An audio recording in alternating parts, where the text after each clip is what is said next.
Shalom, selamat pagi Bapak Ibu yang kekasih. Selamat berjumpa kembali di dalam kasih Kristus melalui renungan pagi dari Bukit Sion pada hari ini, hari Senin, tanggal 20 Juni 2022. Mari Bapak Ibu, sebelum kita melakukan aktivitas kita hari ini, kita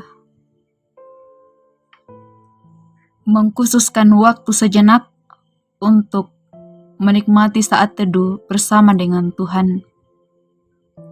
Bacaan kita hari ini dari 1 Korintus pasal 1 ayat 18 hingga ayatnya yang ke-31. Sebelum kita membaca dan merenungkan firman Tuhan, mari kita minta pertolongan kepada Tuhan, kita berdoa. Kami bersyukur kepada Tuhan karena kasih sayang Tuhan sehingga kami boleh bangun dari peristirahatan kami sepanjang malam yang telah kami lalui, pribadi lepas pribadi. Terima kasih Tuhan telah membangunkan kami di pagi hari ini dengan keadaan yang penuh dengan kekuatan dan kesehatan yang baru. Memulai segala aktivitas kami hari ini Tuhan, kami hendak disapa oleh firman kebenaran-Mu. Kuasai kami ya Roh Kudus, sehingga firman-Mu yang akan kami baca, renungkan bersama-sama pada pagi hari ini, boleh mengubah hati kami, dan boleh menguasai hati dan pikiran kami dalam menjalani kehidupan kami hari ini. Berfirman-Lah ya Tuhan, kami anak-anak-Mu telah siap untuk mendengar. Di dalam Kristus Yesus kami berdoa. Amin. Firman Tuhan dari 1 Korintus pasal 1 ayat 18 hingga ayatnya yang ke-31. Sebab pemberitaan tentang salib memang adalah kebodohan bagi mereka yang akan binasa. Tetapi bagi kita yang diselamatkan, pemberitaan itu adalah kekuatan Allah. Karena ada tertulis, Aku akan membinasakan hikmat orang-orang berhikmat, dan kearifan orang-orang bijak akan kulenyapkan. Di manakah orang yang berhikmat? Di manakah ahli Taurat? Di manakah pembantah dari dunia ini? Bukankah Allah telah membuat hikmat dunia ini menjadi kebodohan? Oleh karena dunia dalam hikmat Allah tidak mengenal Allah oleh hikmatnya, maka Allah berkenan menyelamatkan mereka yang percaya oleh kebodohan pemberitaan Injil. Orang-orang Yahudi menghendaki tanda dan orang-orang Yunani mencari hikmat, tetapi kami memberitakan Kristus yang disalibkan. Untuk orang-orang Yahudi suatu batu sandungan, dan untuk orang-orang bukan Yahudi suatu kebodohan. Tetapi untuk mereka yang dipanggil, baik orang Yahudi maupun orang bukan Yahudi, Kristus adalah kekuatan Allah dan hikmat Allah. Sebab yang bodoh dari Allah lebih besar hikmatnya daripada manusia, dan yang lemah dari Allah lebih kuat daripada manusia. Ingat saja saudara-saudara, bagaimana keadaan kamu ketika kamu dipanggil menurut ukuran manusia. Tidak banyak orang yang bijak, tidak banyak orang yang berpengaruh, tidak banyak orang yang terpandang. Tetapi apa yang bodoh bagi dunia dipilih Allah untuk memalukan orang-orang yang berhikmat, dan apa yang lemah bagi dunia dipilih Allah untuk memalukan apa yang kuat. Dan apa yang tidak terpandang dan hina bagi dunia dipilih Allah, bahkan apa yang tidak berarti dipilih Allah untuk meniadakan apa yang berarti, supaya jangan ada seorang manusia pun yang memegahkan diri di hadapan Allah. Tetapi oleh Dia, kamu berada dalam Kristus Yesus, yang oleh Allah telah menjadi hikmat bagi kita. Ia membenarkan dan menguduskan dan menebus kita. Karena itu, Seperti ada tertulis, barang siapa yang bermegah, hendaklah ia bermegah di dalam Tuhan. Amin, firman Tuhan. Dari keseluruhan bacaan kita dari 1 Korintus pasal 1 ayat 18 hingga ayatnya yang ke-31 ini diberi satu tema, yaitu hikmat Allah versus hikmat manusia. Bapak Ibu yang kekasih, seringkali dalam doa seseorang, doa kita selalu meminta hikmat dari Tuhan. Apakah arti dari hikmat itu? Kalau kita melihat arti secara kata, hikmat itu adalah kebijaksanaan, kearifan, dan kekuatan. Kalau kita melihat tema kita yang mengatakan hikmat Allah versus hikmat dunia atau hikmat manusia, itu berarti bahwa hikmat Allah dan hikmat manusia itu berbeda atau berlawanan. Dalam pembacaan kita, 1 Korintus pasal 1 ayat 18 hingga ayatnya yang ke-31 ini, ketika Paulus memberitakan Injil di Korintus, pemberitaan itu menghasilkan dua efek yang berlawanan. Dikatakan di awal bacaan kita bahwa bagi mereka yang akan binasa, pemberitaan tentang salib adalah suatu kebodohan.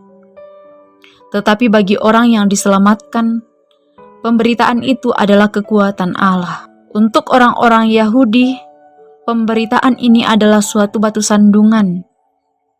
Dan untuk orang-orang bukan Yahudi, pemberitaan ini adalah suatu kebodohan.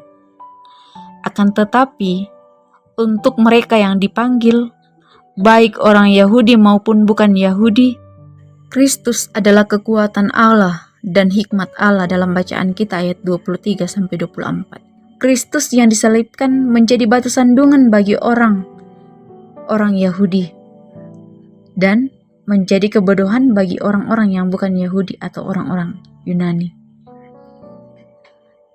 Kita tahu bersama bahwa orang-orang Yahudi tidak dapat menerima dan mereka memiliki kebanggaan bahwa Mesias yang mereka tunggu-tunggu itu haruslah seorang raja di dunia ini. Itulah sebabnya mereka tidak akan pernah mengakui orang yang penampilannya begitu hina di dalam kehidupannya dan mengalami kematian yang begitu terkutuk sebagai penyelamat dan raja mereka. Mereka memandang rendah dan menganggap dia benar-benar orang yang paling buruk karena ia tergantung di kayu salib dan juga karena ia tidak memuaskan hati mereka dengan sebuah tanda yang sesuai dengan keinginan mereka. Walaupun secara umum, kuasa keilahian Kristus tampak di dalam berbagai mujizat yang tidak terhitung jumlahnya, akan tetapi orang-orang Yahudi selalu menuntut tanda. Yang kedua, pemberitaan Injil menjadi suatu kebodohan bagi orang-orang Yunani. Mereka menertawakan kisah juru selamat yang disalibkan dan memandang rendah cara rasul-rasul menceritakan hal itu.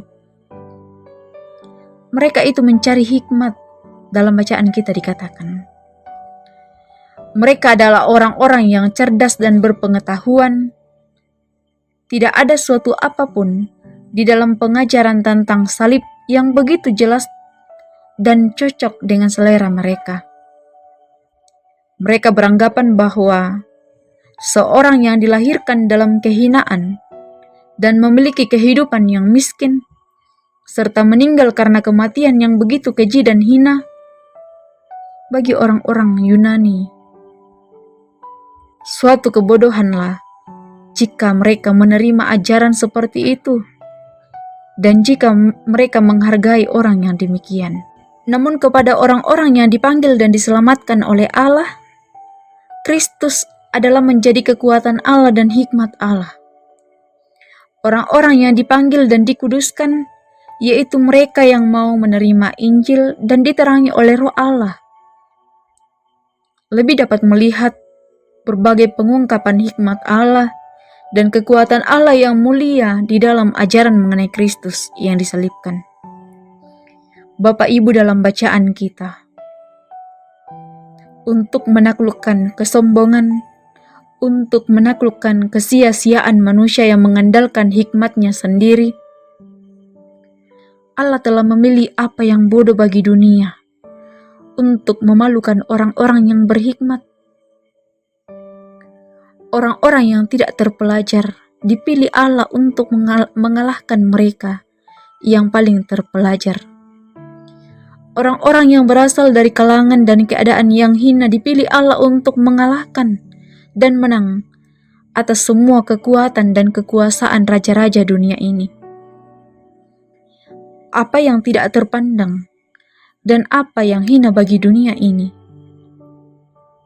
yaitu hal-hal yang sangat tidak dihargai atau yang ada di dalam kehinaan yang amat sangat bagi dunia ini.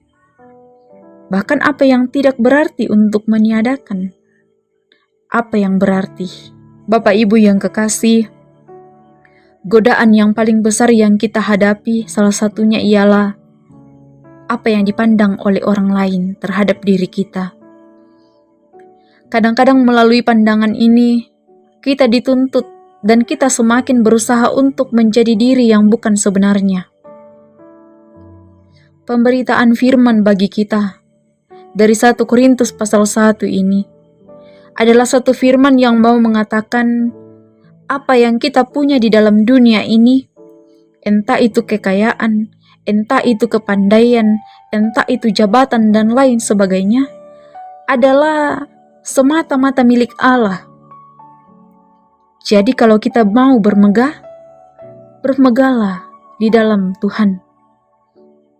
Karena Dialah yang mempunyai segala sesuatu yang kita miliki di dalam dunia ini. Mari Bapak Ibu yang kekasih, kita menggunakan waktu, kita menggunakan talenta, secara umum kita menggunakan hidup kita ini untuk memuliakan Tuhan di dalam pekerjaan kita masing-masing, di dalam keadaan kita masing-masing. Kita selalu bermegah di dalam Kristus. Kita selalu mengandalkan hikmat Allah di dalam kehidupan kita sehari-hari. Amin. Mari kita satu dalam doa, kita berdoa. Bapa di sorga, kami bersyukur bahwa Tuhan masih memberikan kami waktu dan kesempatan untuk bersaat teduh bersama dengan Tuhan. Terima kasih Tuhan, firman-Mu yang kami dengarkan bersama-sama, kiranya boleh semakin menguatkan iman kami kepada Kristus dan semakin mengandalkan hikmat Allah di dalam kehidupan kami. Hari ini Tuhan, kami akan melakukan berbagai macam aktivitas kami, mengerjakan tugas dan tanggung jawab kami. Kiranya Tuhan menolong kami, memberikan kami kekuatan, kesehatan, sehingga aktivitas kami hari ini boleh kami kerjakan dengan baik. Biarkanlah kami selalu mengharapkan pimpinan Tuhan, dan biarkanlah kami selalu mengandalkan Tuhan dalam kehidupan kami. Bapa di sorga, kami berdoa bagi segenap jemaat Tuhan. Engkau melihat mereka masing-masing. Tuhan tahu keberadaan mereka masing-masing. Kiranya Tuhan memberkati mereka, apapun yang mereka alami saat ini. Entah itu senang, entah itu sedih, entah itu sedang bersuka cita atau berduka cita. Kiranya Tuhan senantiasa menopang mereka dalam menjalani kehidupan mereka. Kami berdoa Tuhan, buat jemaat Tuhan yang sedang dalam pergumulan. Kiranya Tuhan menolong mereka, memberikan mereka kekuatan, sehingga mereka dapat melawan apa yang menjadi pergumulan mereka saat ini. Kami berdoa Tuhan buat bangsa dan negara kami, terutama bagi mereka yang memerintah kami. Kiranya Tuhan senantiasa memberikan hikmat yang berasal daripada Tuhan sendiri. Biarlah mereka dapat memerintah kami dengan penuh kedamaian, dengan penuh sukacita yang berasal daripada Tuhan. Kehidupan kami hari ini Tuhan, Kami hanya mau serahkan ke dalam tangan pengasihan Tuhan. Ampuni segala dosa dan kelemahan kami Tuhan. Di dalam Kristus Yesus kami berdoa kepada Bapa di sorga. Amin. Demikianlah renungan kita pada pagi hari ini. Selamat berawal pekan bagi kita semua. Kiranya Tuhan memberkati.